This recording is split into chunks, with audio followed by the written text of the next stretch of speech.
Chapter 15. Jonas entered Alex's room and realized immediately that it was a day when he would be sent away. The giver was reached in his chair, his face in his hands. "I'll come back tomorrow, sir," he said quickly. Then he hesitated. "Unless maybe there's something I can do to help." The giver looked up at him, his face contorted with suffering. "Please," he gasped, "take some of the pain."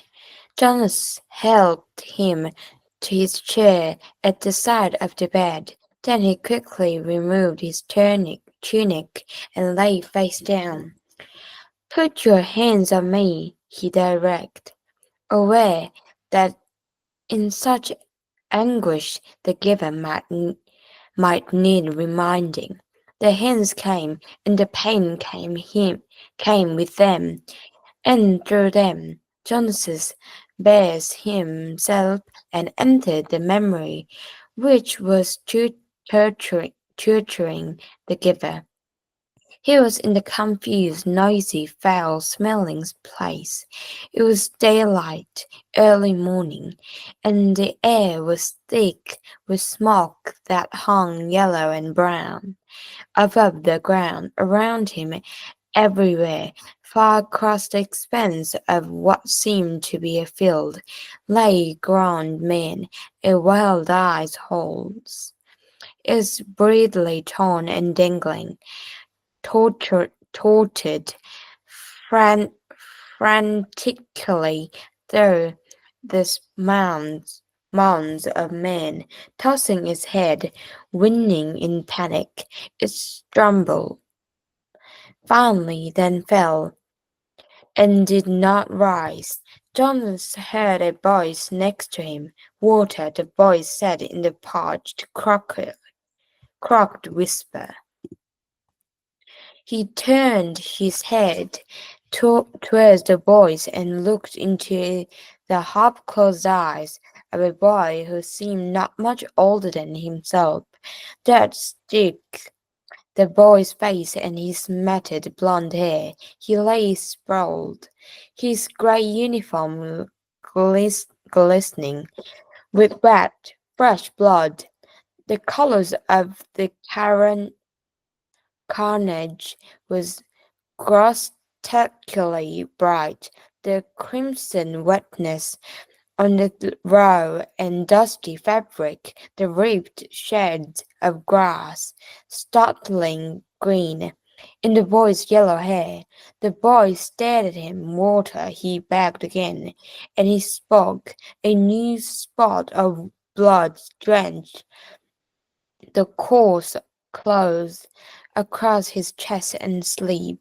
One of Jonas's arms was in immobilized with pain, and he could see through his untorn sleeve something that looked like a red flesh and splintery bone. He tried his remaining arm and felt him move. Slowly he reached to his side, felt the metal container there, and removed its cap, stopping the small motion of his hand now and then to wait for the surging pain to ease. Finally, when the container was open, he extended his arm slowly across the blood-soaked earth, inch by inch, and held it to the lips of the boy. Water thickly into the imploring mouth and down the grimy chin.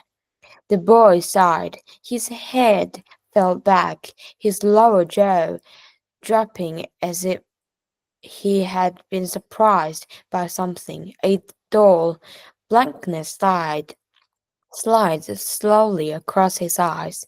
He was silent, but the noise continued all around. The cries of the wounded men, the cries begging for water and for mother and for death. Horace Horses lying on the ground shivering raised their heads and stabbing randomly towards the sky with their hooves.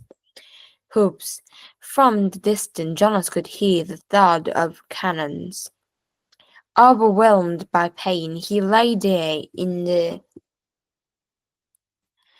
fearsome stench for hours, listening to the men and animals die, and learning what warfare meant. Finally, when he knew that he could bear it no longer and welcome death himself, he opened his eyes and was once again on the bed. The giver looked away, as if he could not bear to see what he had done to Jonas. "Forgive me," he said.